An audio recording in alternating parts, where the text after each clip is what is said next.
I had a client a few years ago when I was in England, and I said this to him. If you had a glass, would you say it was half empty or half full? What's your mindset and your attitude? And he said, oh my goodness, it sticks with me 30 years later. Sarah, I would be happy to have a glass. So here I have this whole attitude of full glass, lucky to have the glass. The glass is never empty to me because seriously, in every situation in your life, it could be worse. When you feel guilty about, oh my goodness, I've been able to have this opportunity and that opportunity, and other people don't have those opportunities, that's where we have to lean into where we can help others then. And that can be time consuming or not. Because if you're giving into a community, whether it's being paid or volunteer, you could volunteer in something that you love that you don't need to be paid. You're supporting a cause that you love and you're making an impact in, and people are walking away and happy. You don't have to necessarily put a dollar sign on everything. You don't have to tell the whole world about your changeover because you may get them to pull you back. And sometimes when you share too much of what's next for you, you're going to get people again that you think support you. They're going to make you doubt that you can do that next level. Or why should you? You're already doing fine with this. If you don't want to do just fine, then you need to change.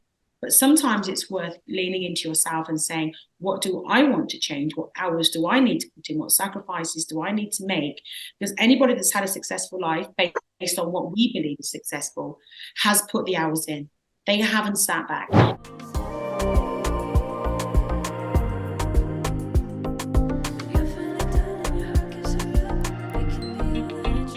I'm just going to share and say how much I love Sarah. I'm so glad to have her here. We've been friends ever since we met. She's spoken at one of our retreats. I love her. I'm going to let Larissa introduce her. So I'll let you hop on in, Larissa. Hey everyone, it's Larissa from Team EP & Co. and welcome to another one of our live interviews. Today we have the lovely Sarah Shakespeare, who is a dynamic individual driven by a passion for enriching lives and spreading positivity. With over 2 decades of retail ownership experience in interior design, home staging, and home organization, she brings valuable expertise and a unique dimension to her real estate clients. Her clear goal is to assist individuals in finding their dream homes and fostering a lasting sense of belonging and happiness. A devoted wife and mother of 3 daughters, a cherished friend, and a beacon of optimism, her journey from England to Canada in 2000 was a lifelong dream fulfilled. Before venturing into real estate, Sarah dedicated herself to the education sector, actively engaging with all SD23 schools and British Columbia school districts. In addition to her real estate career, Sarah is an accomplished author, podcaster, and motivational speaker. Her achievements in marathons, ultramarathons, and fitness competitions underscore her determination and positive mindset. Sarah's infectious glass is full attitude emanates positivity, and her zest for life is epitomized by her goal to live to 100, which she affectionately calls her 100-year plan. We'll get more into that during the interview as well. Please join us in welcoming the wonderful Sarah Shakespeare. What an introduction. Thank you so much. That's lovely. Thank you. I don't really know where to start because Larissa gave quite the brilliant background of what I've been doing. But born in 1973, it's my 50th birthday. And to say I've had the best 50 years is an understatement. I'm really very much a positive person. So I always look on the bright side of everything that's ever been directed my way. I hope people that watch this and know me in real life, not just on social media, get to see that I always go with a positive approach. I've done that since I was 5 years old. The credit I give to my mum and dad for having me leave the home and go into school with that attitude, I'm very thankful for, because when I got to school and there were people being negative about things, I don't believe I was there with rose-colored glasses on. I just remember thinking, what are they complaining about? Throughout my life, I knew there was something different in me right from being a little girl in knowing that I had a different mindset. And it wasn't until really about 20 years ago, I think the book The Secret came out, and all the different things about the universe. And a friend of mine said, oh my goodness, have you read The Secret? Are you following it? And I said to her, what's the secret? And she said, being around you and talking to you is like that book.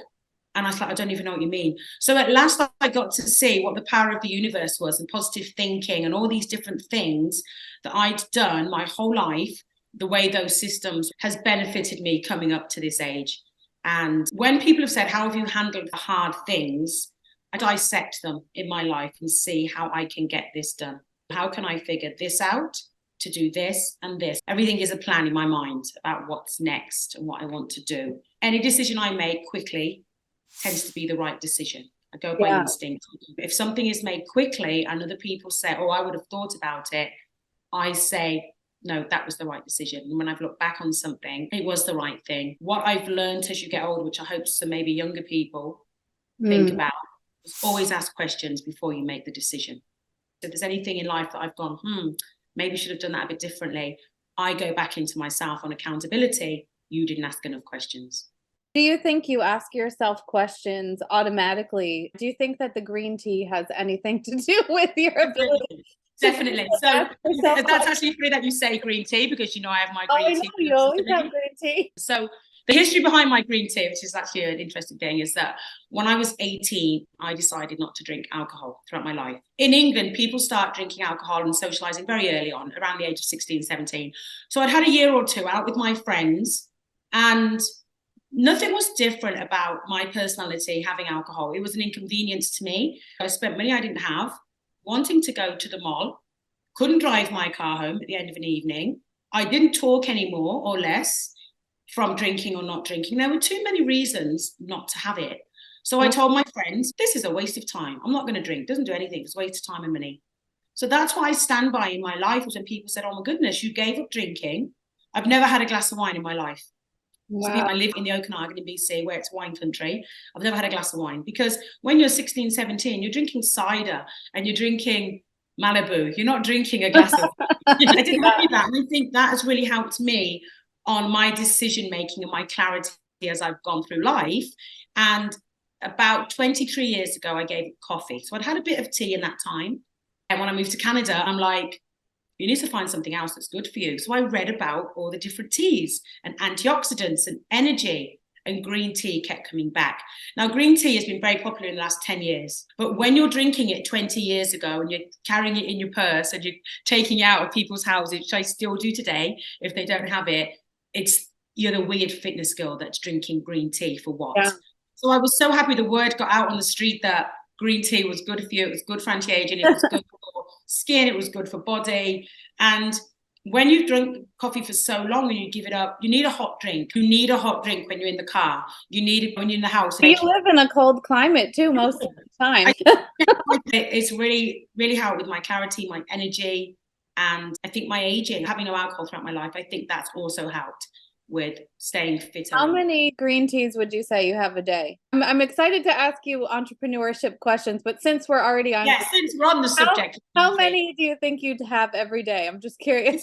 I think it's a continue.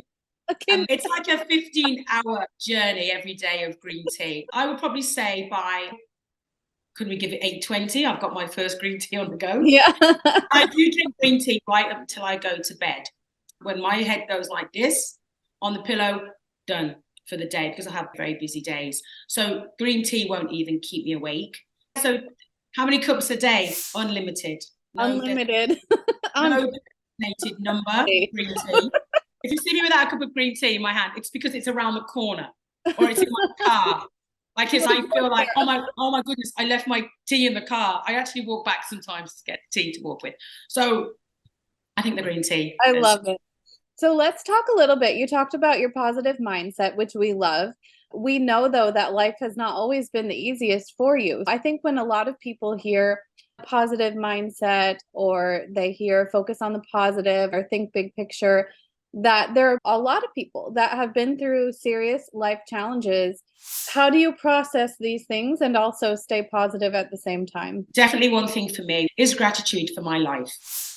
Absolute gratitude for what I have, what I've been able to do. Where I was raised, I'm from a very, very beautiful town in England called Royal Leamington Spa. It's really beautiful there. It's really lovely. And when I was there, from my parents' perspective, I lived in the poorest part of town. And even that didn't get me down, because I had my mum and dad, I had my brother and my sister, I had friends, the community, the neighbourhood. Didn't get me down. When I was 12 years old, I went to a secondary school that was out of my catchment area. So I used to ride my bike about 40 minutes out of my area to go to this other school. And this school, I would say, was more of an affluent neighbourhood. So I got to see parents that both worked, big houses, yards, views, people went on holiday. Mums worked, whereas my mum was in the home. My dad worked as a carpenter. So there was a whole different life that I saw, and I liked it. And it wasn't any disrespect to my mum and dad and what they did, because my mum and dad gave me the best that they could have given me. And I didn't ask for things because they weren't something you asked for, because the answer was going to be no, because it wasn't something that you even thought you could have. So I had the utmost support from my mum and dad, going to that other school, wanting to be more encouraged, wanting to think a bit bigger about my life. So it's not that I had any snobbery towards where I was living. I proudly told people in, I guess you could say, my posh school where I live, because they were like, how come you ride your bike every day? I was like, oh, I live there. And they're like, do you? Oh, we're not allowed down there. I was like, oh, well, I pedal my bike up this big hill every day to get here. It really inspired me to see a different kind of life. And just a couple of weeks ago, somebody asked me, what is something in your life that you can never quite get your head around, that as a child you would have gone, oh my goodness. So one thing I can never quite get my head around is that I can fly anywhere in the world. So every time I'm on a flight, even if it's a 45-minute flight to Vancouver to a concert, I sit on that flight for 45 minutes going, can't believe I'm on an airplane. And I've never lost that since the very first time I went on a plane when I was 20 years old. It was something when I was smaller. People that went on aeroplanes on holiday were rich. So there's a whole thing. So from that gratitude side of things, am I on aeroplanes going to different places? So I still have that excitement, even at my age, at the airport going, everybody, I'm at the airport. Did you see that? So that's one of the things I have from my bringing up. Definitely the gratitude from my mum and dad. I had ultimate dedication from both of them. And that's why I think when you talk earlier, Larissa, about me being in the education sector and working so much with families for so long and counselling different people and being part of advocacy for different families, it was so important for me for people to see that they're in a great family and what the difference can be between having dedicated parents towards you and the struggles that some families have when they haven't got the dedication from the parents for whatever reason that happens to be, because often it's not the parents, but there's a lot of circumstances behind. So for me, my mum and dad, I never had this deprived life in the poor area. I had the ultimate attention and the ultimate support. And I think that had me going on to greater thinking, positivity, knowing that I did live in the poorer area, but we had electricity. My mum was an amazing cook. We always had food. I never went to bed hungry. I got up in the morning. My mum was making porridge in the pot in the morning. I had a really great start out with that support. And that's where my gratitude comes from. So I do come across a lot of negativity. Trust me, I have come across that in my life. Sarah, why have you got this full glass attitude? I had a client a few years ago when I was in England, and I said this to him. If you had a glass, would you say it was half empty or half full? What's your mindset and your attitude? I said to him, what would it be? And he said, oh my goodness, it sticks with me 30 years later. Sarah, I would be happy to have a glass. And I'm like, oh my God. His name's Kieran. I haven't seen him in 25 years. So Kieran, there's your shout out there. It stuck with me because it made me think, here I'm asking my potential clients like full glass, empty glass. And he's telling me lucky to have a glass. So here I have this whole attitude of full glass, lucky to have the glass. The glass is never empty to me because seriously, in every situation in your life, it could be worse. It absolutely could be worse wherever you are in life. So one of the biggest things, I always bring up my mum and dad because they both passed away in 2010. People said to me, how did you deal with that time? My dad passed away 2 weeks after my mum's funeral. I was very close with my mum and dad. So although I'd moved country, spoke to them every day, visited England on a regular basis, there's not one thing they missed about my life. And that probably has been the toughest time in my life. And people said, how did you keep exercising? How did you not take antidepressants? How did you not put weight on at that time? How did you not become depressed? And I said, my mum and dad taught me better than that. My mum was very impressed in how my dedication to fitness from age 15 was. And my mum would say, how did you drop the ball when you're stronger than this? Now, my dad's encouragement, it went sky high for me. And I know what my dad would say if he could come back and say, if he saw anything fall apart, he would say, hey, girl, I taught you better than this. 36 years you had me to teach you what to do to go to the next level. You love the gym. You love to eat well. You are a happy person. My dad would say this, it sounds very sad to say it, but my dad would say, all I did was die, girl. 36 years later, You had everything from me. So when I had those down times, I'm like, my dad taught me to do this, to stay focused. If you didn't learn anything in 36 years of ultimate dedication, ultimate love, then it almost felt disrespectful to them to say, oh my goodness, they did teach me. They loved who I was as a person. They loved what I did. Were they over the moon when I was moving to Canada? No, but I had come here 8 times on holiday. So they supported that, because the life that I've been able to create with my family in the last like 25 years has been amazing, and they were very proud of that. And they were proud 13 years ago when they left us, already at the 10-year mark. They were happy with what the progress was and how it was going. I helped my mum through cancer. Painful to see this wonderful, enthusiastic, happy woman get weaker in front of your eyes. I left Canada to go to England to look after her. Then my dad only being able to cope for 2 weeks without her before he passed away. Nothing was wrong with my dad. I was with him when he passed away. Yeah, and they were together 45 years.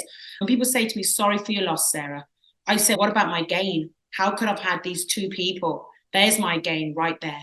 And when you speak to my brother and sister, they also feel the same positive gains that our parents gave. It wasn't just me that had these brilliant parents that gave us what they could when they could, and the proud attitude they had towards us and what we've done in life and support.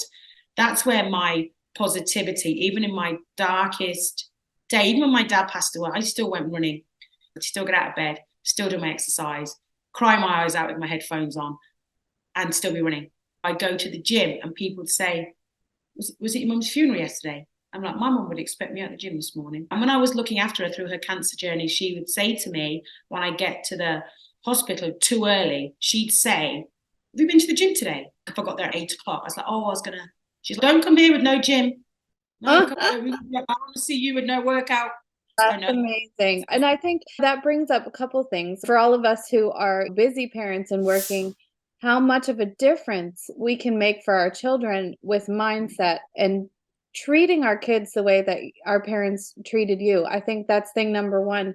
And that's something that obviously is such a strong part of your mind. It's such a beautiful part of your mind, like to be able to hear those voices for yourself now. I think that's huge. And I believe they are here in many ways. People that knew my parents message me very often when there's different things that I speak about or do. Or they say, your dad would be so proud. Oh my God, your mum would be loving this.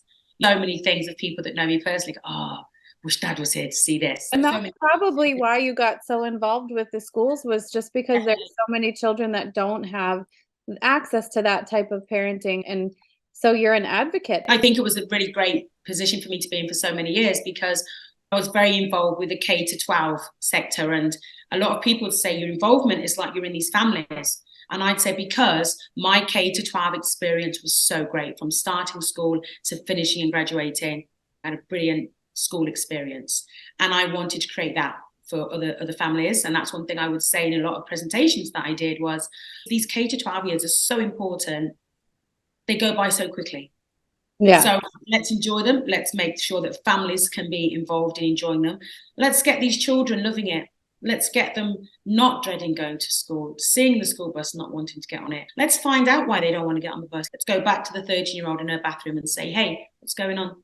Why don't you want to go to school? Yeah. And I think that is so incredible. One of the questions I asked before is, how do you stay so positive? How do you stay in that service mindset? How do you always take care of yourself and others, even when things are hard? And then related to that with the world, there are a lot of people that fall into a depression or a guilt, and they don't show up as their best selves because they're guilty in a way that they have more than everyone else in the world. So I do want to bring up the point. Those of us who are fortunate enough that have the opportunity or have the ability, we can do things like what Sarah is doing, whether it's through our businesses, whether it's through our personal time. When you have, the best thing you can do is continue to build yourself as strong as you can so that you can give back to the world, whether that's your own children, your own family, the people in your community and your neighborhoods, the people that are in your local area, or into the world with fundraising. And so I just want to point that out, because I think right now, with so many things going on in the world, there are so many people that are lost with, how can I help? What can I do? And so usually what I tell people is where you can, how you can, and be the best you can with what you've got. Definitely what you're saying about have a look at what you can do close in your community. One of the things I always have listed on my social media, invested in my family, friends, community. So if you read anything on my social media, I always have that little tagline on, because I feel like you have to be. I have people that I don't know come up and talk to me in all sorts of situations, and I never think it's a waste of my time. I may never see that person ever again, and I may be 5 minutes late that way. But if I've run into someone in a store, in the street, or anywhere, and they're telling me something about themselves, I believe that I'm supposed to be there in that moment with them. Yeah. There's a whole thing about having that time for people and building those relationships for whatever reason they happen to be. That's what I mean about within your own community, and when you feel guilty about, oh my goodness, I've been able to have this opportunity and that opportunity, and other people don't have those opportunities, that's where we have to lean into where we can help others then. And that can be time consuming or not. Because if you're giving into a community, whether it's being paid or volunteer, you could volunteer in something that you love, that you don't need to be paid. Yeah. Because you're supporting a cause that you love and you're making an impact in, and people are walking away and happy. You don't have to necessarily put a dollar sign on everything. Or like you said, it could be 5 minutes in a store. Or I remember last year I was driving and I saw a homeless man on the side of the road, and it broke my heart because it was Christmas Eve.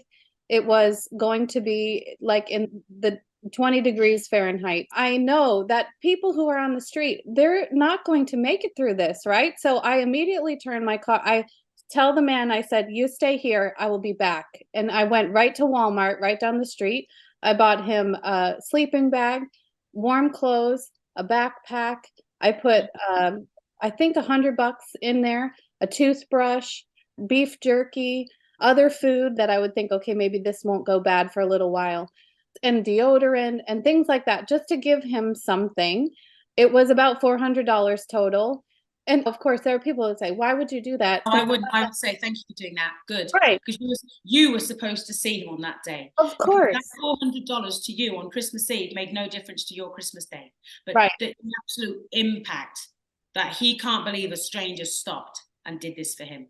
And when you think about that, and I dropped it off to him, and I said, there's $100 in the front pocket. In my mind, I was thinking this whole time, if I didn't have the business that I have, if I didn't have the ability to make that money again, if I didn't have the ability to be successful and share, then I would never be able to do this. When all of our audience and people hear this, I do want you to know what Sarah is talking about, what I'm talking about.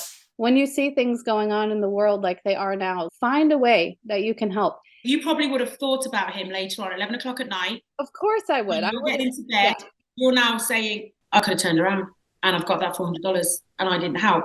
So now someone you don't know is sitting on your heart. I can sleep immediately at night because nothing keeps me awake. Nothing will keep me awake because the clear conscience. So you helped that gentleman. You went to sleep. If you hadn't helped that man, you may have stayed awake a little bit wondering about. Of course I would. Who knows where he would have gone? That's what I'm saying, that you don't know the impact that you have, and you and your husband and your daughter still had the most wonderful Christmas day. Nothing was other than your heart went boom. Sometimes you give in money, sometimes you give in time, sometimes you give in extensive amount of time like you did working with the schools. So I just wanted to bring that up because when people hear positive mindset, I think their immediate thought is, but what happens when things get bad? So I'm glad we were able to talk about that. And I do want to share too a bit about you as an entrepreneur. You've had such an extensive history. Tell us a little bit about the different types of businesses that you've had and what you're doing now. I think people would love to hear about that. So I started to work in a gym when I was 18. I had the best opportunity with the most wonderful boss called Ben, who was brilliant. And I worked within that gym for about 3 or 4 years, and I loved it. And he gave me the best responsibility from a young age. I got qualified very early on in fitness. And when I was 22, I got an opportunity to go start my business at a new gym that opened. And I reluctantly left that gym, but I knew that I could build a business. And it had me the opportunity at that age, because remember, I'd stopped drinking at 18, but I'd started shopping. So you can Yes, I probably. started shopping with my extra money, and I got to see at that age, you didn't really have a lot of money. I spoke to this new gym that opened about half an hour away from my house, and I had the opportunity to be their sole personal trainer that would be having a business from their gym, and I would make about 4 times as much money as I made. So my loyalty to the other gym, honestly, I loved it so much. It was 10 minutes away from my house. The gym members, the staff I worked with, it was brilliant. I knew that with it, even though I was 22 years old, I'd worked for somebody coming out of school. I'd worked for somebody who was brilliant. I had to start an entrepreneur, self-employed life. I'd had someone that was very encouraging. And when I went to tell him that I was leaving, he knew I was leaving. So when I went to take him aside one day, because I'd accepted the other job, I was telling him privately before I told the team, he said, "You're leaving." I said, "Who's told you?" I was certain the other gym had called him. He said, "Because you never want to talk to me privately. You talk with the whole team. There's something you need to tell me that you and not telling everybody yet. So clearly someone's headhunted you." And I said to him, "It's 4 times as much money. And you know how much I love money." Yeah. He said, "Yes." And he said, "I cannot compete, but you will have to build a business," he said, "and I know that you will." So that was the start to my, I guess you could call my inner hustle that I had to have, where you're going somewhere new, you're absolutely leaving somewhere you love, and you're now going 35 minutes away against all the odds. So at that time, I had a 4-year-old, and here's the gym, here's her childcare, here's my mum and dad's house, here's my in-laws' house. So here's my little circle of childcare, the preschool is there, here's my gym, here's my comfortable little life, here's that massive opportunity over there. And it was like, "What about this circle?" And I'm like, "What about that opportunity?" So I, against the odds, I went over and did that. And it turned out to be extremely successful. I had 7 days a week of work, waiting lists, people not wanting to go with other trainers, and me not being able to say no. So I really got to have the opportunity of making more money at a young age. There wasn't a ton of personal trainers like there are now. It was a very elite job. When I explained to my dad what I was doing, because I left the business and finance course to go into personal training. And my mum and dad were not ultra impressed with that. But I said to them that I'm at the gym all the time in my spare time. I love it. I love reading about nutrition. I love the training. I love all of this. And I find business and finance too boring for me. And the only thing I like about it is that you're dressed up when you're at the class. So you're suited and booted at the class. Great. But I left nice outfit on at the class. To me, it was too boring for me. I need to be in the gym environment. So what I did, I got there, I managed to build a really great business there. And when I was 23, one of my goals, I had a book, a daytimer back then, and I had a picture of a white BMW. So every time I had to get out of bed early, I was like, "Oh, I've got to buy that car." So when I was 23, I bought that BMW, and that was enough to inspire me. So I know, again, people might say that's very materialistic. When you're 22, creating this business early against the odds with massive support from everybody, and you're making the money, and you've been brought up poor. No one in my neighborhood had a BMW. So for me to see the car that I had in my book, and I was like, I'm tired, but I'm getting that car. Yeah. That was a real turning point. So when I was 23, I remember an older lady came up to me and she said, "Well done, Sarah." And I was like, "What have I done today?" And she's like, "I see there's a white BM outside." And I was like, "Oh, somebody's stolen it," because I know it's yours. I said, "How?" Well, first of all, you've got the best parking space and you're always here first in the morning. And she said, "It suits you. And you bought it from all these hours, haven't you?" And I said, "Yes." She goes, "Well done. Well done. You're working towards things." So older people that have stuff showed support. At my age, I was seen as the serious, boring one. But I was okay with that because I was able to accumulate different things. In the meantime, my husband has had construction and flooring businesses that I've helped with, and he's done that from way back. So that's how I've been able to get involved in the homes and the interior design and the home organization, and being able to have all the help people with their beautiful homes, and also have my own as well. So when I was 26, we moved to Canada and I sold my business. We came to Canada in 2000, and our daughter was 8 by then. So we brought our 8-year-old. And in the meantime, I have 2 more daughters as well. And we started a flooring business in Alberta. I live in British Columbia now, but it was in Alberta, and we had that for many years. We made it and been able to have the nice homes and the stuff and everything like that. And from having that, like you say, Erica, about an entrepreneurial mindset, it's not always a brilliant place. It's a lot of thinking. There's a lot of financial risks. There's a lot of jumps that you've got to do. Yeah. There's a lot of conversations you have with people that say, I wouldn't do that. And then I reluctantly, and I say it very nicely, I don't want that life. So the risks that you won't take to do this, that's okay. I don't want that mediocre life. And again, I don't want to sound like there's any arrogance behind this, but you either want to have a mediocre life or you don't. And to go a bit higher than the mediocre life, you've got to do a bit more. You've got to do a few more hours. You've got to do more research. You've got to educate yourself more.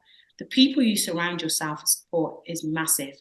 When you talked earlier about positivity and negativity and how I deal with things, negativity has to leave my door straight away, and I have no problem with negativity not being around me at all. If someone is too negative and their accountability is too low and they blame everybody else for everything else, it's a very difficult person for me to be around. I will help you and I will give you all my love and all my positivity, and I'll give you everything I've got. But if you're still going to be like that, whether it's from a business perspective or a personal perspective, then we have to cut loose. I have to cut loose carefully. It's never in an argumentative manner. It's, you're not taking me off my game. Yeah, there's a couple things you said in there that I'd love to point out. And so the first one is you were talking about the bubble that you had created of comfort with your first job and having to stretch and go outside of that in order to get to the next level of success. And I think that most entrepreneurs will find that the constant evolution, that you get to a place of comfort and then you need to make a leap. So I thought that was really interesting hearing you talk about that. And it's true. You move out the postcode for success, and you only put yourself around people that build you up. Want for you. They want for you. When I see, Erica, what you've expanded in and your thought process and everything you've done, I can look at all your stuff on Facebook and go, boom, like it, comment, and know what I'm saying to you and what I'm doing is true from the heart about the success. I was watching your house, reno, when you first moved to them. And we put a lot of chandeliers, so you were probably very happy about that. We're doing chandeliers, we're doing this. I was like, oh, what's Erica doing today? Everyone else was concerned about Erica's business. I'm more concerned about her reno. Well, what's she doing in the kitchen? I think she's painting the cupboards today. I think the new granite's going today. So I'm really invested in people that I want to succeed, and I want them to feel the same for me. And I think what you get to find through an entrepreneur journey, we read about it, but it's true to life. There's some people that will support you on there, and there's some people that don't want to see you go to the next level, that would quite happily watch you just fall down the stairs in your high heel shoes. And again, you don't have to be controversial. You don't have to start a conversation and be, I can't believe you said that to me. You just need to observe it. There's a couple of things in there that I really want to touch on. The one is game recognizes game, because I think anybody who's a successful entrepreneur knows that it wasn't easy to get there. So with Sarah and me, we've been friends for many years now, rooting each other on in the Facebook comments and all the things that have gone on. Everybody who is a successful entrepreneur that's experienced some level of success, when they see another entrepreneur cracking a code, we're rooting them on, because you know that there's a lot that went into making that success happen. When you see somebody who's cracked the code, broken through, gotten to a new level, they've had to make hard decisions behind the scenes, like Sarah is talking about. We have to make constant decisions as an entrepreneur. How are we going to show up? What are we going to change? What are we going to let go of in order to get to that next level of success? What are we going to have to learn? You just said then, it made my stomach go. When you said, what have you got to let go of? I was only talking about this yesterday to somebody about the sacrifice of life. But you realize it's something that you've got to let go of and you've got to change. But you must only do that if it's taking you to the next level. Yeah. You say, I've got to do this and I've got to do that, but will it do this? We all have a different level of what success means. But once you've got it in your mind what that success level is, there's different sacrifices that you have to make. Yeah. Other people don't get to see. They think that success is shown up on the door and they go, oh, that looks nice. Sarah has a nice car. Sarah has a nice house. Yeah, that looks like she's in good shape. Her skin is good. No one sees the green drinks. No one sees the blender going 7 a.m. with the drinks in. No one sees the supplementation. A few years ago, I spoke at an event. I talked about my children in the event. You don't see my kids on social media or my husband on social media. You see, I keep that side of my life private. But I walked out of the room with this man who'd come to a speech that I made. And he said, we're the same age. How is that? He said, you've just talked about your kids, and I thought your kids would be small. He said, come on, how are we the same age? So I went, well, I refuse to have anything that stresses me out in my life, because I know nobody really asked me that before. He said, how? I said, no one is going to give me grey hair, whoever they are. They're not giving me grey hair. They're not stressing me out. Anyone who goes into immense levels of stress, it shows up right through their body, and you see it on them and their demeanor, and they're heavy and they're tired. And sometimes it's other people that have put that on you. So I said to this man, I don't engage in any stressful situations. If anything's going to add to already some level of stress in your life, I said, that's gone. But just him asking me about that stress level, and that includes people and situations that are around you. They add to the thought process. They don't show the support. They would rather you fall on your face. And sometimes it can be people that you would never have thought. It could be for weeks, days, months, years, and you didn't. There's a process of like what you've got to do really in processing that, because I'm not a gossiper. So I wouldn't say to another friend, can you believe she treated me like that? Because I have to take it in my own mind. Can I believe that happened? And then I have to go into myself. Did you not show them support? Did you not show them the encouragement? So you have to analyze what you did on your side of things. But then you have to then take in the disappointment and the realization, and now you have to deal with it, because that person can't be with you, because you could only have people that support the outcome for you. I think there's another thing related to that where you can be supportive to people without carrying their burden as well. And I think that's something that it's a learned skill. There are two things that I like to think about. One, let's say you're wearing a backpack, okay? And that backpack is your mind. And people are putting things into your backpack. There's rocks and there's all kinds of stuff in there, and they're putting these heavy things in your backpack. It's your choice if you're going to keep carrying them around and think about them and process them constantly and hold them, or if you're going to take them out, look at them, process them, and then decide, you know what, this rock, I'm not going to carry this one, right? So I'm going to put this one down and I'm going to go into the next one. So I think it's important with thoughts and with holding space for others. There's a time and a place where you can be there for someone, and then there's a time and a place where being there for someone affects you and it can really hurt you. So I think sometimes people that are very close to us may be sometimes the ones that we don't expect to do that. And so give them the space to change. But the last thing I wanted to say about that, give them the space and the knowledge and the tools and all the things that you can, but then don't carry their rocks around. So accountability, because Sarah, you've been a coach, you've been a health coach, a mindset coach, you've been a coach in so many ways in your life.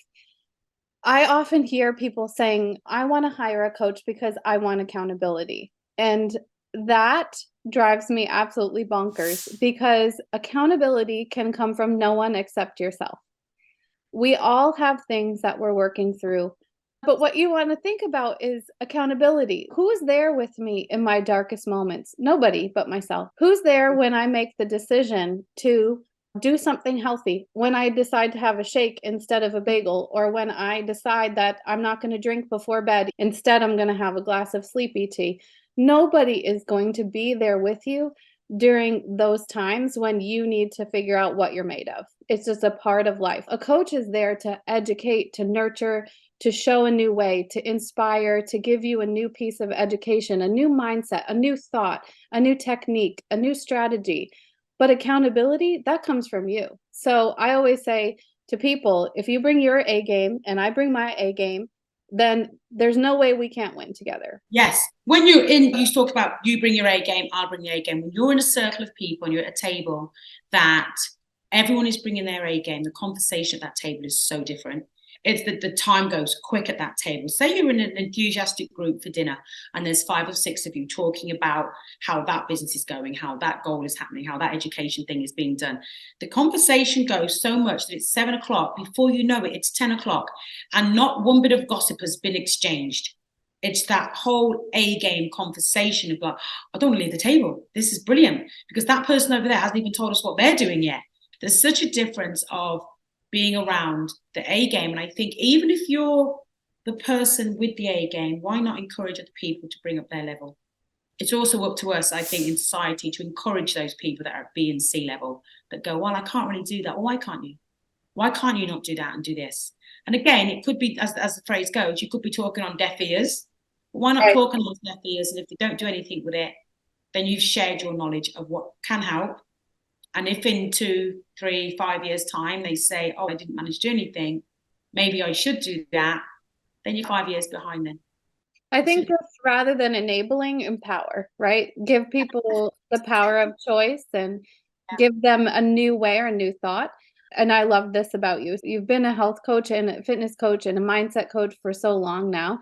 You recently made the switch into a new career. Can you tell us a little bit about the decision you made, and as you've continued to evolve over the years, how you've made those decisions? I know people would love to know that. Hey, so real estate really has been a big part of my life right from the beginning. It really I'm so excited. I'm so excited. I'm more than excited to be with the company that I'm with, because I want to be with a top tier company, and I am. This is the exact company that I want to be with. Sotheby's has such a high end, beautiful, iconic image and brand, and everything about it was exactly when I was researching. I remember being in my kitchen and I was researching all different real estate companies, and I said to my husband, "It's Sotheby's. I belong with Sotheby's." He's like, "What?" I was like, "That's it. My search is over. This is who I'm going to be with, the best."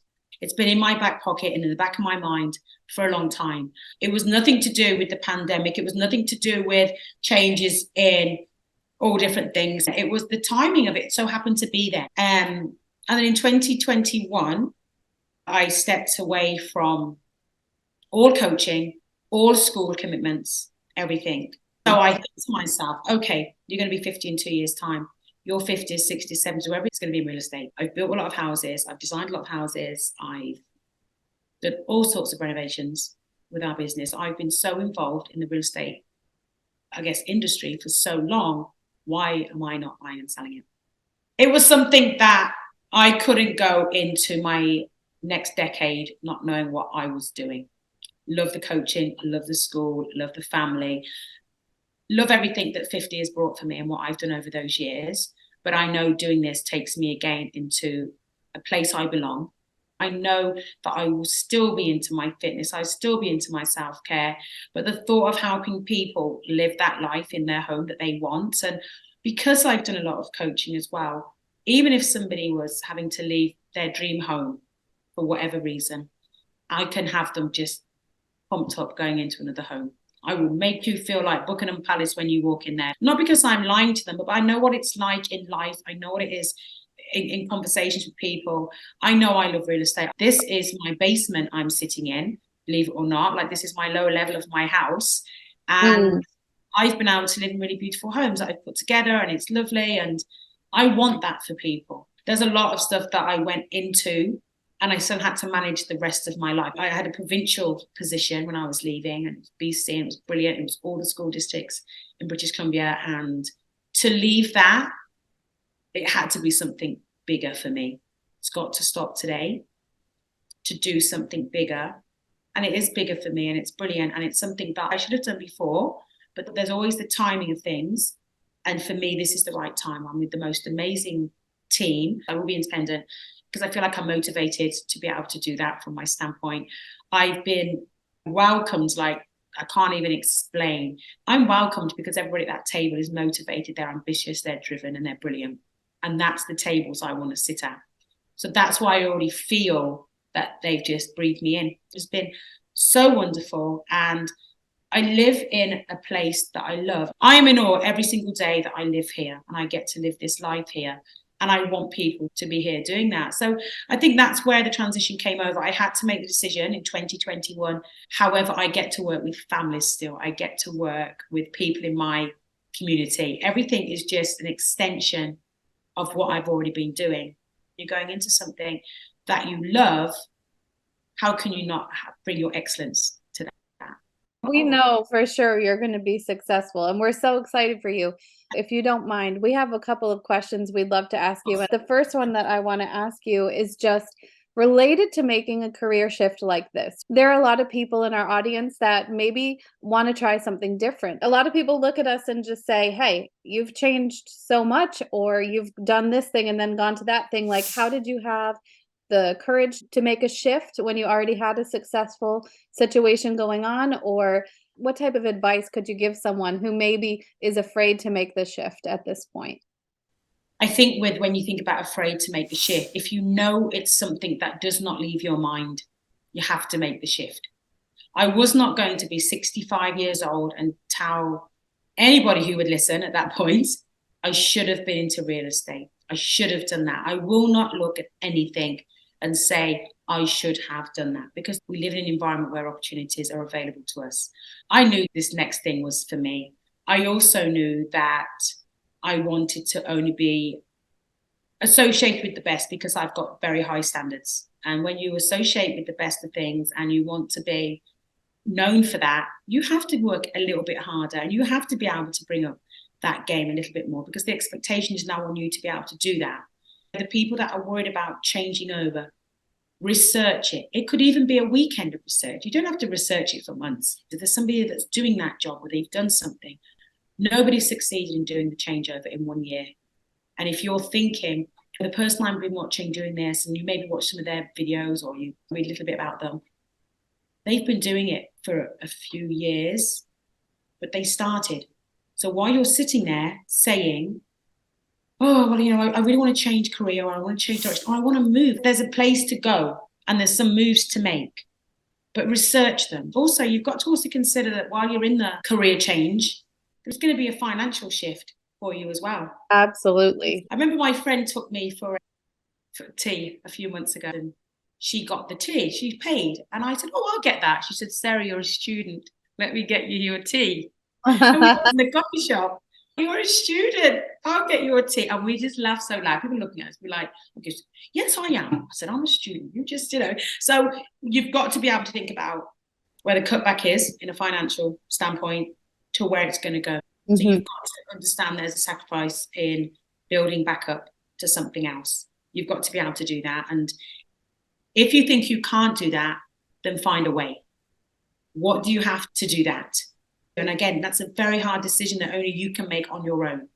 Another thing I would say about the transition over, we hear Tyler Perry talk about this. We hear Steve Harvey talk about this. And these are the two men I give as examples. You don't have to tell the whole world about your changeover, because you may get them to pull you back. When I listen, oh my God, you're so right. And they are two men that I see that have come from nothing and have really raised to the top in whatever they've done. And sometimes when you share too much of what's next for you, you're going to get people again that you think support you. They're going to make you doubt that you can do that next level. Or why should you? You're already doing fine with this. If you don't want to do just fine, then you need to change. But sometimes it's worth leaning into yourself and saying, what do I want to change? What hours do I need to put in? What sacrifices do I need to make? Because anybody that's had a successful life based on what we believe is successful has put the hours in. They haven't sat back. Even people that have built a business with inheritance money. So you might say that person got 200 grand from his grandpa. That's why he's successful. And he's got a $10 million business. Well, he only had 200 grand from there. He still had to work there. So people have got different starts to their business that some people don't have. And they go, oh, I can't do that. They may have to go down to zero and scratch. But isn't that motivating to do that? So you can go, watch me. Yeah. I'm going to watch me to other people. It's you in the mirror going, watch me do this. Like you said, sometimes it's good to plan in silence and then just show up at your highest potential, because people will inadvertently, maybe it's just a comment here or something there that they say and it becomes a trigger or like a thought for you that you didn't need to have. I think it's important that we do that. And for me, going from one business to the next one, what I would say was, like you said, I knew it was time, right? As you make that shift, it's like a whole evolution. It's a new reality. It's a new thing. So there are things from your former career, your former life, your former self that maybe aren't coming with you, and you have to make some changes. So I would love for Larissa to ask this next question, because we both wanted to ask it and she messaged me saying, can she ask it? So let's go. Go ahead. I'm ready. I love how you both talked about making the actual shift rather than just saying it and taking action. Because of what you said, Sarah, about being 65 years old and then looking back at your life, you don't want to be saying, I wish that I had gone into real estate earlier. I wish that I had taken the action. And I think this really relates to the question that Erica and I wanted to ask. You talked about your 100-year plan, and we've touched a little bit on this in the intro. I want to hear more about what this concept is and where it came about. Great. So I've lived a very healthy lifestyle since 15 years old. Very much against the odds, and I wasn't in an environment where that was encouraged. I went to a store, one of the dresses or something didn't fit me. and I was like 15 years old. And I was like, what is this? Now, when you're in a Jamaican family, so my dad was Jamaican, my mum was white English. And when you've got curves in a Jamaican family, no one is saying that dress is not going to fit. You are complimented up, down, and around because it's seen as good living. So going into that healthy lifestyle, knowing that I had some weight to lose, to wear the clothes I wanted to wear, like what I was wanting to wear wasn't available in the size that I was. It's like, we need to sort this out. So from age 15, I have really taken care of my health and fitness. And being in the fitness industry early on in my life and for a long time, I got to see a lot of people that were older that were getting hold of their health and fitness at 60 years old, and they'd gone a whole lifetime without taking care of it. They put their whole trust in me at age 20 and older. But at age 20, I had 50-year-old people putting everything into me, on my knowledge, on my enthusiasm, on my help, on my dedication. It certainly helped that I didn't drink and take drugs and eat unhealthily, for them to have the faith in me that she was following a healthy lifestyle. So the more I got into it, the more I realized if you looked after yourself, you were going to live a longer, healthier life. I tell people I got the memo early on. I got to see that you could do more with your body. You're able to be more flexible. You're able to have a lot more energy. I've got my children very spread out. So I have a 31-year-old, a 21-year-old, and a 16-year-old. In the summer of 2007, I took a brand new baby, 2 weeks old, into school, to a kindergarten class, and my grade 12 had just driven herself to school. So that is the energy that I had to have at that time. Having a look at that and knowing that you've got the privilege of having these children, but I wanted to have energy for them. When you look at people that are older, they're in their 80s and 90s, when they're eating well and they're talking very well about their nutrition, they've thought about what they're eating. They think about their exercise. They think about being here for a long time. I understand some health issues come in that set you back. I understand that. But the people that have kept moving and they've gone to the gym and they've looked after their nutrition and they've had a positive mindset and they've placed themselves in energetic environments, they're living for a long time. And every time you see a 100-year-old person talking with their grandchildren, their memory is sharp. They say every time, be nice to people, have good manners, have energy, move your body, eat well. The time that we live in now is not our parents' time, our grandparents' time. There's a lot of science behind things that we now know how to look after ourselves. What 50 was when I was 25 is not 50 today. Now imagine what 50 was 50 years ago. Yes. It's very different. What we have available to us for information in moving forward decade to decade, it's brilliant information. It's up to us to use it or not use it. One thing I've said to family members that say, what if a disease gets you? I've said this since I was basically 35 years old. If a disease catches hold of me, I can sit firmly in my chair in the doctor's office and know that I've done everything to fight that. So if something does happen to me, I don't have to have a doubt. Did I exercise enough? Did I eat well enough? Did I drink enough water? Did I abstain from the alcohol? Did I take no drugs? Why am I here today with what they've just diagnosed? Yeah. I feel like I have sat there firm saying, it's got me, but I did everything to stop it. And when you think of the 100-year plan, because Sarah and I have talked about this before, if you want to live to 100, you need to make choices accordingly, which she has done. She also has prioritized her health. And so there are so many entrepreneurs in our community specifically. As a service entrepreneur, a lot of giving to others that happens. I had one of my coaches tell me, you need to be properly resourced yourself in order to give.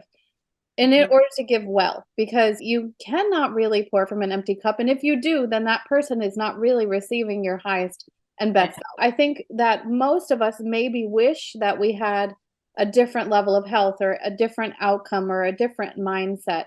And for those people, I'll tell you what's helped me personally is believing that I deserve it. If you're one of those people that struggles to see it for yourself, then I just encourage you to take some time with yourself because no one else can tell you to do it. It's something that you need to find for yourself. And I think that if you come from this service mindset, like I do, and so many of us do, the way that I've been able to do is, first of all, try to believe that I myself deserve it, to be healthy and to have a good life. And two, to look at people in my life that have passed away too young. They've come across a disease or something that you cannot control. No amount of money, no amount of time, no amount of anything can get past something like that.